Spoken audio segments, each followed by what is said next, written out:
ओम शांति। आज 25 अप्रैल 2026 के बाप दादा के अनमोल मधुर महावाक्य। मीठे बच्चे, बाप दूर देश से आए हैं तुम बच्चों के लिए नया राज्य स्थापन करने। तुम अभी स्वर्ग के लायक बन रहे हो। प्रश्न: जिन बच्चों का शिव बाबा में अटूट निश्चय है उनकी निशानी क्या होगी? उत्तर: वह आंख बंद करके बाबा की श्रीमत पर चलते रहेंगे। जो आज्ञा मिले कभी ख्याल भी नहीं आएगा कि इसमें कुछ नुकसान ना हो जाए, क्योंकि ऐसे निश्चय बुद्धि बच्चों का रेस्पॉन्सिबल बाप है। उन्हें निश्चय का बल मिल जाता है, अवस्था अडोल और अचल हो जाती है। गीत: तुम ही हो माता, तुम ही पिता हो। ओम शांति। यह महिमा किसकी सुनी, जिसको सिवाय तुम बच्चों के दुनिया में और कोई जानते नहीं है। यह है ऊंच से ऊंच बाप की महिमा। बाकी जिसकी भी महिमा करते हैं वह फालतू हो जाती है। ऊंचे ते ऊंच एक ही बाप है, लेकिन बाप की पहचान कौन देवे? खुद आकर आत्मा की और अपनी पहचान देते हैं। कोई भी मनुष्य को आत्मा की भी पहचान है नहीं। भल कहते हैं महान आत्मा, जीव आत्मा। शरीर जब छूट जाता है तो कहते आत्मा निकल जाती है। शरीर मुर्दा हो जाता है। आत्मा अविनाशी है, वह कभी खत्म नहीं होती। आत्मा जो स्टार मिसाल है वो अति सूक्ष्म है, इन आँखों से देखने में नहीं आती है। कर्तव्य सब आत्मा करती है, परंतु घड़ी घड़ी देहाभिमान में आ जाते हैं तो कहते हैं मैं फलाना हूँ, मैं यह करता हूँ। वास्तव में करती सब आत्मा है। शरीर तो अर्गन्स हैं। यह साधु आदि भी जानते हैं कि आत्मा बहुत सूक्ष्म है, जो भ्रुकुटी के बीच में रहती है, परंतु उनको यह ज्ञान नहीं है कि आत्मा में यह पाठ बजाने के संस्कार हैं। कोई कहते आत्मा में संस्कार होते नहीं, आत्मा निर्लेप है। कोई कहते संस्कारों अनुसार जन्म मिलता है। मतभेद बहुत है। यह भी किसको पता नहीं कि कौन सी आत्माएं 84 जन्म लेती है। तुम जानते हो कि सूर्यवंशियों के ही 84 का चक्र लगाना पड़ता है। आत्मा ही 84 का चक्र लगाए पतित बनती है। उनको पावन कौन बनाए? पतित पावन ऊंचे ते ऊंच एक ही बाप है। उनकी महिमा सबसे ऊंच है। 84 जन्म सब तो नहीं लेते, पीछे आने वाले तो 84 जन्म ले ना सके। सब इकट्ठे तो नहीं आते हैं। जो पहले पहले सतयुग में आएंगे, सूर्यवंशी राजे और प्रजा, उन्हों के 84 जन्म होते हैं। पीछे तो मनुष्यों की बहुत वृद्धि होती है ना। फिर कोई के 83, कोई के 80 जन्म होते हैं। वहाँ सतयुग में तो पूरी 150 वर्ष आयु होती है। कोई जल्दी मर ना सके। यह बातें बाप ही वेद समझाते हैं। अब कोई पिता परमात्मा को नहीं जानते हैं। बाप कहते हैं कि जैसे तुम्हारी आत्मा है वैसे मेरी भी आत्मा है। तुम सिर्फ जन्म मरण में आते हो, मैं नहीं आता हूँ। मुझे बुलाते भी तब हैं जब पतित बनते हैं, जब बहुत दुखी हो जाते हैं तब बुलाते हैं। इस समय तुम बच्चों को शिव बाबा पढ़ा रहे हैं। कोई पूछते कि यह कैसे माने कि परमात्मा आते हैं, तो उन्हों को समझाना है कि सब पुकारते हैं हे पतित पावन आओ। अब वो है निराकार, उनको अपना शरीर नहीं है। आना भी है पतित दुनिया में, पावन दुनिया में तो नहीं आएंगे। ऐसे समझाना चाहिए। यह भी समझाना है कि परमात्मा इतना छोटा है जैसे आत्मा छोटी है, परंतु वह है मनुष्य सृष्टि का बीज रूप, नॉलेजफुल। बाप कहते हैं कि तुम मुझे परमपिता परमात्मा कहते हो, पुकारते हो तो जरूर आएंगे ना। गायन भी है कि दूर देश का रहने वाला आया देश पर आए। अभी बाप द्वारा मालूम पड़ा है कि अभी हम पराये देश अर्थात रावण के देश में हैं।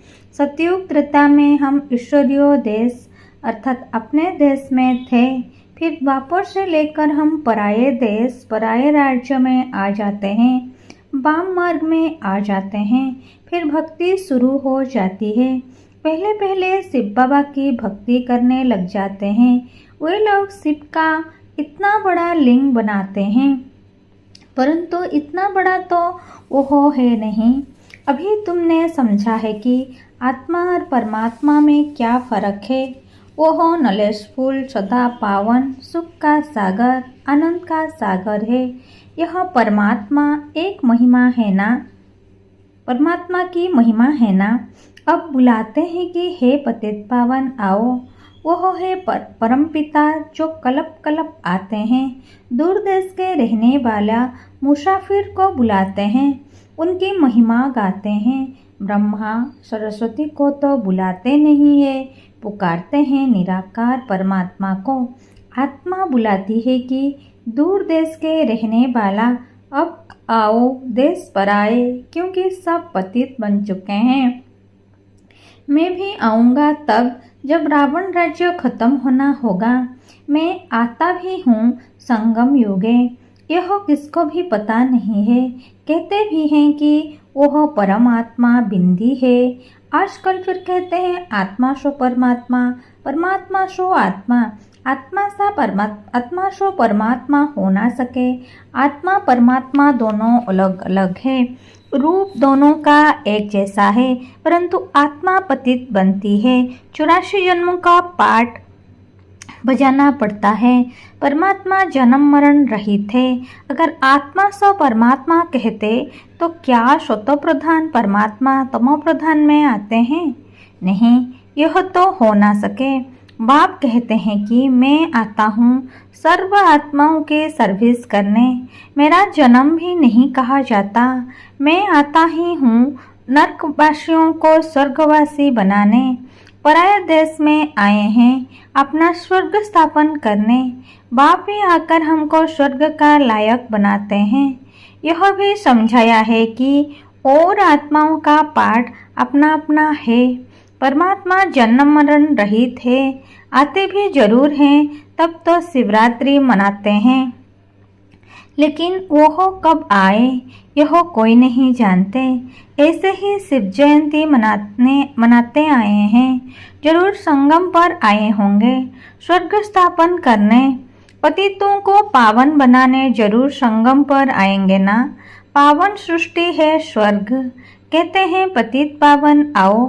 फिर जरूर पतित दुनिया के विनाश का समय होगा, तब भी पावन दुनिया स्थापन करेंगे।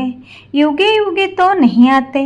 बाप कहते हैं मुझे संगम पर ही आकर पतित दुनिया को पावन बनाना है।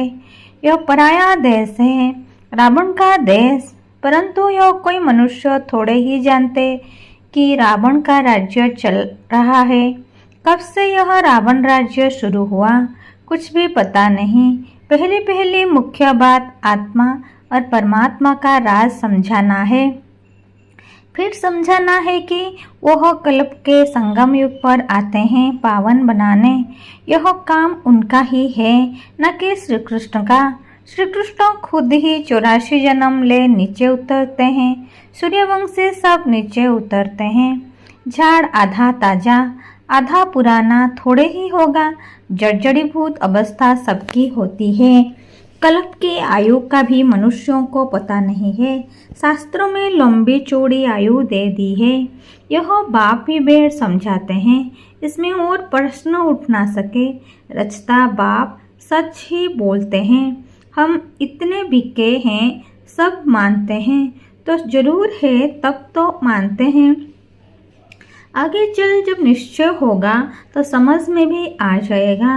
पहले मनुष्यों को यह समझाना है कि परमपिता परमात्मा निराकार दूर देश से आए हैं, परंतु किस शरीर में आए, सुखम वतन में आकर क्या करेंगे। जरूर यहाँ आना पड़े। प्रजापिता ब्रह्मा भी यहाँ चाहिए। ब्रह्मा कौन है यह भी बाप बेट समझाते हैं। जिसमें प्रवेश किया है वो अपने जन्मों को नहीं जानते थे तो बच्चे भी नहीं जानते थे। बच्चे भी तब बनते हैं जब मैं एडॉप्ट करता हूँ। मैं इन साकार सहित बच्चों को समझाता हूँ कि क्या तुम अपने जन्मों को भूल गए हो। अभी सृष्टि का चक्र पूरा होता है, फिर रिपीट होगा। मैं आया हूँ पावन बनाने के लिए, राजयोग सिखाने। पावन बनने का और कोई रास्ता नहीं है। अगर यह राज मनुष्य जानते तो गंगा आदि पर स्नान करने, मेले आदि पर जाते नहीं। इन पानी की नदियों में तो सदैव स्नान करते रहते हैं, द्वापर से लेकर करते आए हैं। समझते हैं कि गंगा में डुबकी मारने से पाप नाश होंगे, परंतु कोई के भी पाप नाश नहीं होते हैं। पहले पहले तो आत्मा और परमात्मा का ही राज बताओ। आत्माएं ही परमात्मा बाप को पुकारती है। वो निराकार है, आत्मा ही निराकार है। इन अर्गान्स द्वारा आत्मा पुकारती है। भक्ति के बाद भगवान को आना है। यह भी ड्रामा में पाठ है। बाप कहते हैं मुझे नई दुनिया स्थापन करने आना पड़ता है। शास्त्रों में भी है कि भगवान को संकल्प उठा तो जरूर ड्रामा प्लान अनुसार संकल्प उठा होगा। आगे इन बातों को थोड़े ही समझते थे, दिन प्रतिदिन समझते जाते हैं। बाप कहते हैं मैं तुमको नई नई गुह्य बातें सुनाता हूँ। सुनते सुनते समझते जाते हैं। आगे ऐसे नहीं कहते थे कि शिव बाबा पढ़ाते हैं। अब तो अच्छी रीति समझ गए हैं। और भी समझने की बहुत बड़ा है। रोज समझाते रहते हैं कि कैसे किसको समझाना चाहिए। पहले यह निश्चय करे कि बेहद का बाप समझाते हैं तो वो जरूर सत्य बताएंगे। इसमें मूंझने की भी बात नहीं। बच्चे कोई पक्के हैं, कोई कच्चे हैं। कच्चा है तो कोई को समझा नहीं सकते हैं। यह तो स्कूल में भी नंबरवार होते हैं। बहुतों को यह संशय पड़ता है कि हम कैसे समझें कि परमपिता परमात्मा आकर पढ़ाते हैं, क्योंकि उन्हों की बुद्धि में है श्री कृष्ण ने ज्ञान सुनाया।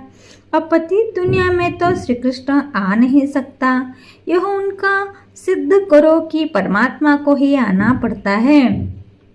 पतित दुनिया और पतित शरीर में बाप यह भी समझते हैं कि हर एक की अपनी अपनी बुद्धि है।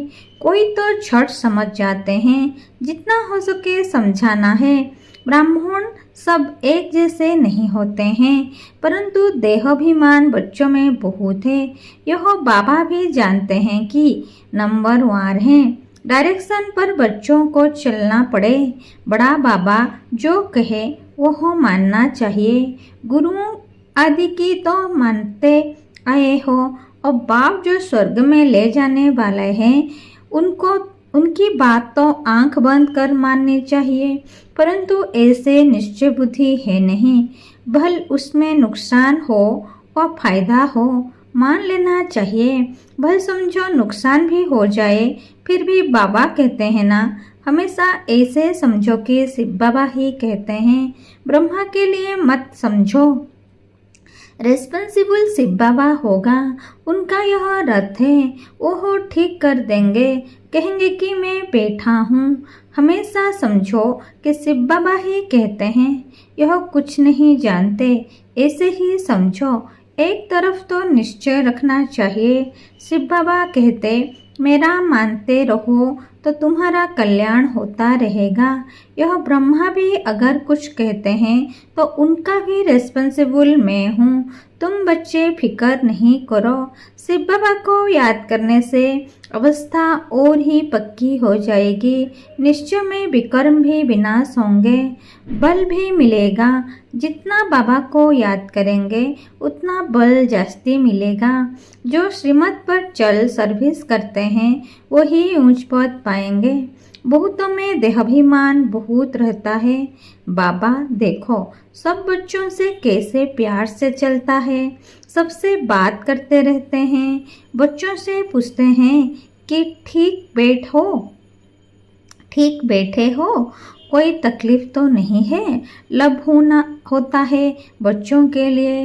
बेहद के बाप को बच्चों के लिए बहुत बहुत लाभ है। जो जितने श्रीमत पर सर्विस करते हैं उस अनुसार लाभ रहता है। सर्विस में ही फायदा है। सर्विस में हड्डियां देनी है।